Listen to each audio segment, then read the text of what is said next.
வதக்கு சட்னி எப்படி செய்யலாங்கிறத பார்க்கலாங்க.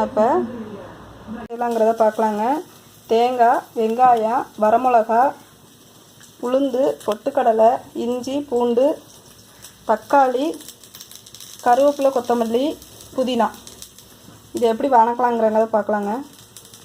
இப்போ நான் நல்லெண்ணெய் ஊற்றிருக்கேங்க. இப்போ எண்ணெய் நல்லா காஞ்சிருச்சுங்க. இப்போ அதில் கடுகு சேர்த்துடலாம்.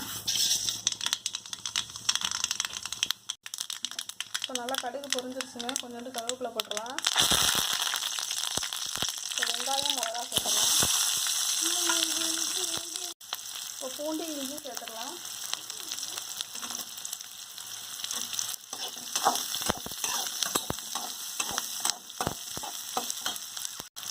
இப்போ உளுந்து சேர்த்துக்கலாம் கொஞ்சோண்டு.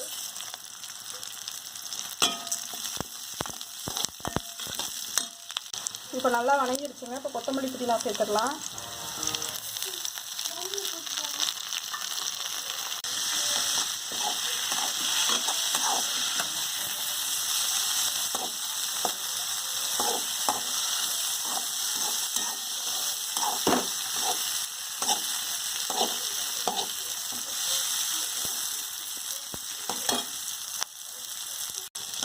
இப்போ கொத்தமல்லி, புதினா நல்லா வதங்கிடுச்சுங்க. இப்போ தேங்காய் சேர்த்துடலாம்.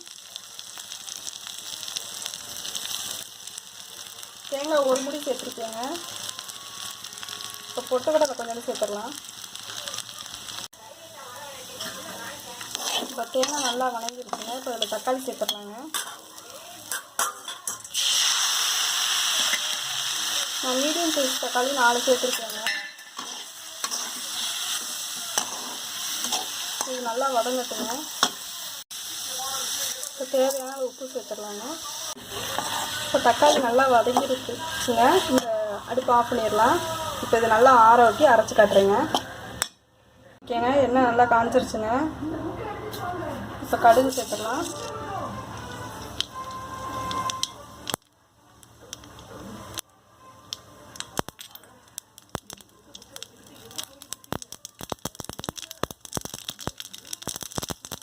கடைசியாக தாளிச்சா நல்லா இருக்குங்க சட்னிக்கு.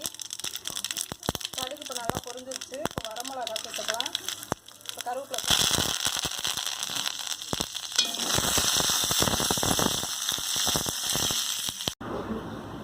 இப்போ நல்லா தாளிப்பு சேர்த்தாச்சுங்க.